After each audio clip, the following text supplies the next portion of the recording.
Hi again. Today I'd like to talk about how to make the items on your to-do list more powerful and more helpful. In this series, I've talked about the distinction between ultimate goals and immediate goals. An ultimate goal is essentially any goal at all that takes more than one step to complete, from cleaning up the spare room to finding a fulfilling career. An immediate goal is something you can do this week, usually in less than an hour. It might be something that's just a part of everyday life, like pick up Aunt Helen from the airport or buy tomatoes on the way home from work. Or it could be something that's in the service of some ultimate goal. You want to learn Italian, for example, so an immediate goal might be to check the night school listings for Italian classes.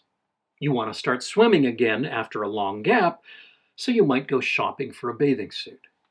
And I've given you the 5 cardinal rules of immediate goals, which can be summarized by the acronym SMART. They should be specific, meaning you know how to do them. They should be my own, rather than depending on someone else to do something. They should be action-oriented, meaning behavioral, rather than being goals to feel or think a certain way. They should be realistic, meaning that you already know you can do them. And they should be time-defined, meaning that you've set yourself a time frame to get them done. So, terrific. Those are the critical points, but there are 10 tips that can make your goal setting even more powerful. And today, I'd like to tell them to you. 1. Prioritize. Everyday life imposes a whole set of goals on you before you even look at your ultimate goal list. You have to sleep, you have to eat, you have to go to the bathroom, you have to pick the kids up from school, and a variety of other tasks. There's only so much time and energy left over that you can devote to steering your life. So look at your list of ultimate goals and identify your top priorities for the next few months and focus your efforts there. If realistically you have no time for the next 3 months, then starting out on your quest to learn Italian may not be the greatest idea. It will only be a failure experience. 2.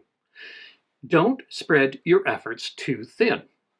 This one is similar to the last. Some people have dozens of projects they want to do. Renovate the house, write a novel, take up snowshoeing, join their tenants association, volunteer for the food bank, learn to drive, and a dozen other things.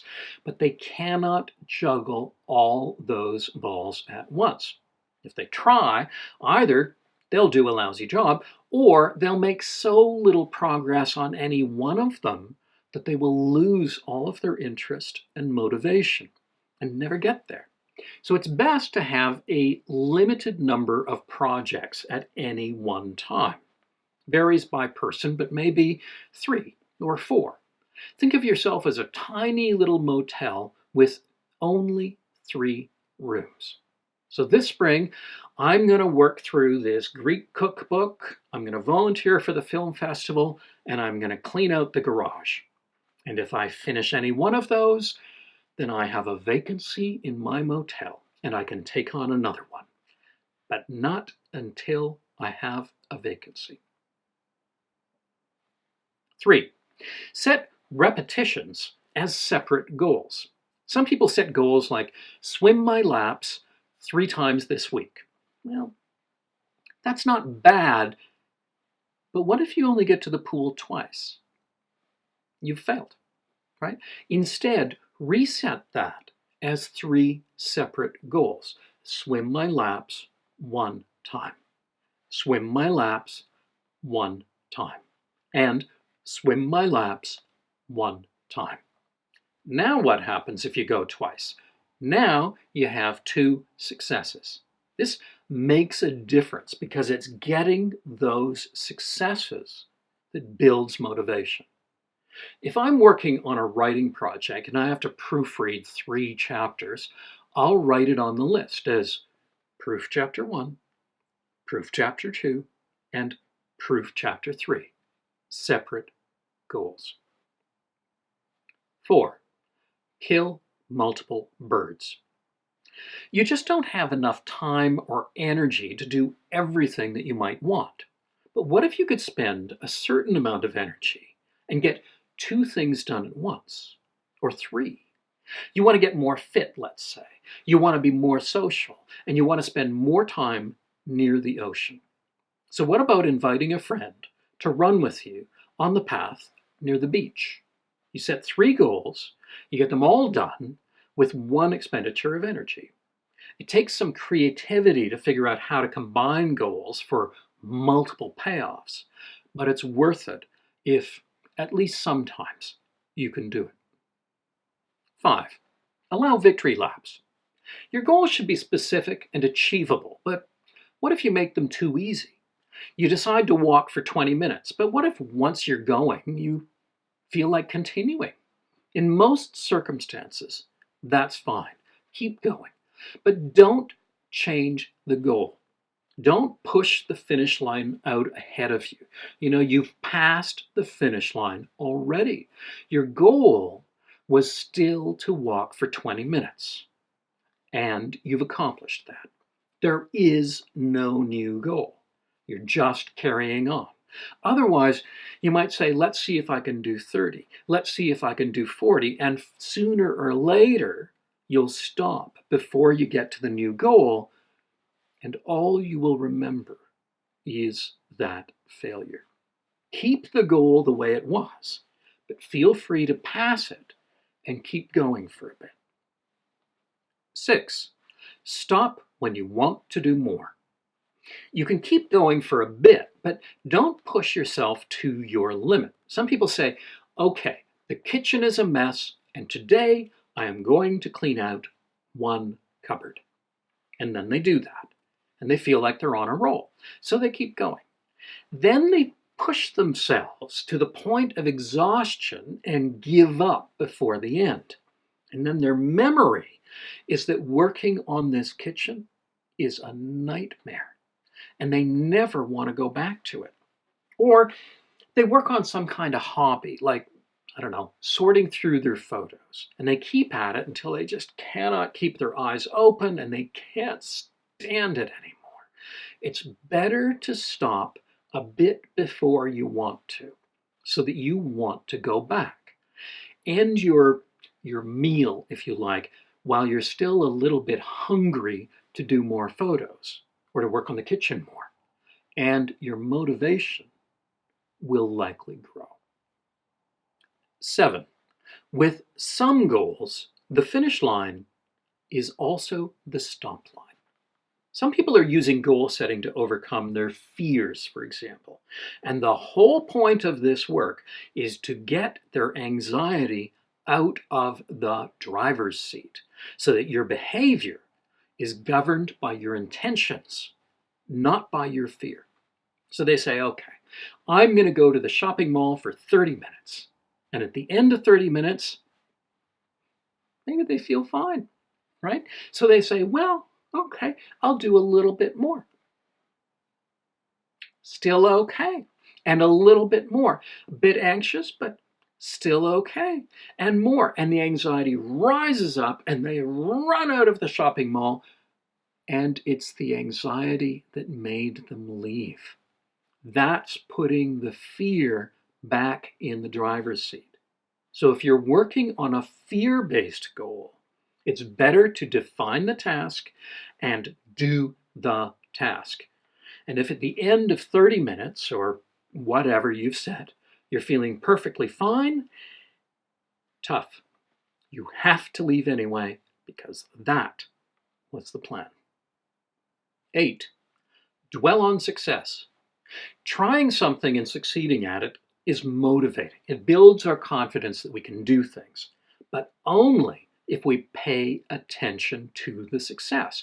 If we ignore it or disqualify it because it wasn't perfect or whatever, then success will have no impact. So if you're cleaning out the kitchen cupboards and you think, under the sink is still kind of a mess, so I haven't really done it, then you will not feel as good about it. If you go to a dinner party and stay there the whole time, you can still turn it into a failure by dwelling on the fact that your shoelace was untied or part of a conversation was awkward. And you can turn any success experience into a failure. So pay attention to the successes. Remind yourself of them. Boy, I didn't want to go to that party, but I got there and I stayed. Even though I felt awkward, I proved I can do that. 9. Attribute failures to ambition. When we set a goal and fail, it's tempting to make that about our nature or our character. I'm just lazy or stupid or incompetent. But really what it means is that we set a goal that was beyond us. It was too big. We were too ambitious. How do we know? Because it didn't happen. If it wasn't too big, you would have done it. So rather than just giving up on the whole thing, we can take that message and make it smaller. I figured that I could clear out the garage in a weekend, but I couldn't make myself stay there all that time. Maybe I'll set a goal of working on it for 40 minutes this week instead. It's tempting to think, well, but I should have been able to do it. It's ridiculous. Anybody should be able to do that. But I can't. Not yet, anyway. How do I know?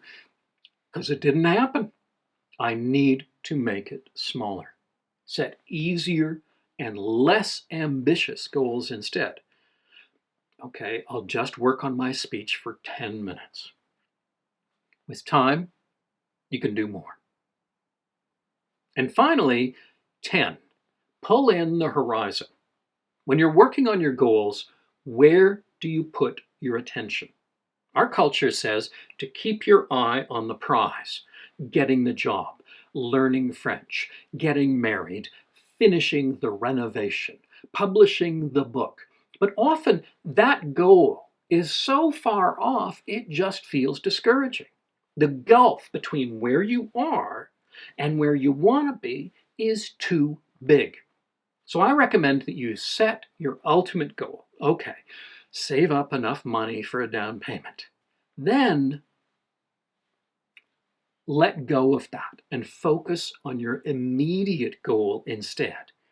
Set up an automatic withdrawal of $100 a month into a savings account, right? Or let go of getting the whole house organized and just work on getting the bathroom clean. Once you're making some progress, split your focus. Pay attention to what you've already done. Oh, look, I've saved $1,000 so far. And pay attention to the next step immediately in front of you. I'm going to change the automatic savings to $120 a month instead. Or that bathroom looks good. Now I'm going to focus on the spare bedroom. Pay attention to the progress that you've made and the next step on the journey. I live at sea level. A while back, I was in the mountains at about 8,000 feet, and I went hiking up to the peak. I forgot all about the altitude, so I got winded way easier than usual. And eventually, I was doing it in bits of 20 paces. I'd walk 20 paces, and then I'd stop for a bit. Then another 20. And I'd turn around and look down to see the progress that I was making. If I looked up at the peak, it was just too far away. And I got there, but only by letting go and focusing on the next 20 paces instead. Your ultimate goal is your destination, your compass point. Your immediate goal is where to focus. And when you complete it, you notice it and you pay attention. I think that's how all big projects get done, whether it's finishing a degree program, writing a novel, building a house, or recovering from depression. Now, there is one more tip about goal setting, and I think it's a really important one. write your goals down. In the next post, I'll talk about how to use a goals book. These videos come out once a week. If you're interested, click subscribe, and the latest ones will appear in your subscriptions feed when you visit YouTube. For links to my books, look in the text section below this video. And do ask questions or comment. I read all the comments and may use some of them as the basis for new videos.